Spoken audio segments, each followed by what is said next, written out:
May panibagong milestone si LeBron James kalaban ng 7'2" center rookie ng Portland Trail Blazers. Talsik pa si Jeremy Grant sa ginawa ni LBJ. Los Angeles Lakers versus the bottom-ranked team, Portland Trail Blazers. Walang Luka Doncic due to injury management.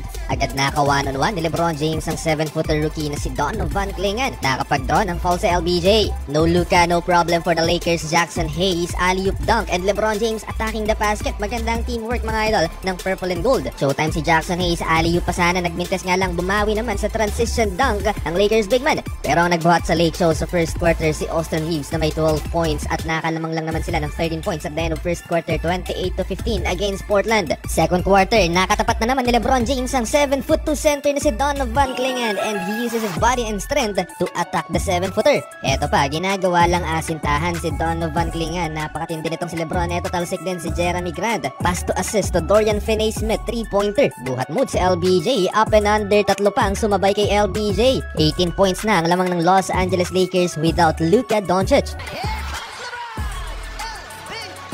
Umabot pa ng 18 points ang biggest lead ng Los Angeles Lakers dito sa second frame pero unti-unti ngang nag-run itong Portland. Naibaba nila sa single digit ang lamang ng visiting team. Parang superstar kung maglaro itong si Austin Reeves. Buhat niya ang Lakers sa first half with 19 points. Though may 16 points din si LeBron James pero may 5 turnovers na din si LBJ. Lakers up 8, 55-47 at the half. Sa 10-man rotation ng Trail Blazers, dalawa lang ang hindi nakapagtala ng score, si Jeremy Grant at si Chris Murray. To start the third quarter, Austin Reeves again fade away jumper and LeBron James transition bucket. Sumagot si Toumani Camara. Showtime! Lamang pa rin naman ang Los Angeles Lakers pero hindi masaya si LeBron James. Sa kabila ng 23 points na LBJ, nag-commit na ng 8 turnovers ang superstar ng Los Angeles Lakers dahil madalas siyang i-double team ng Portland. Look at this defense by Portland. Lagi silang nagbiblitz kay LeBron. And just like that, 2-point game, 68-66. Lots of 3-pointers ang pinakawala ng Portland Trail Blazers. Baba na lang sa isa, 78-77 end of third quarter. Napakamot si JJ Redick. Fourth and final quarter, Jackson Hayes goaltending. Tabla na sa 81 ng talaan but Austin Reeves to break the tie high off the glass.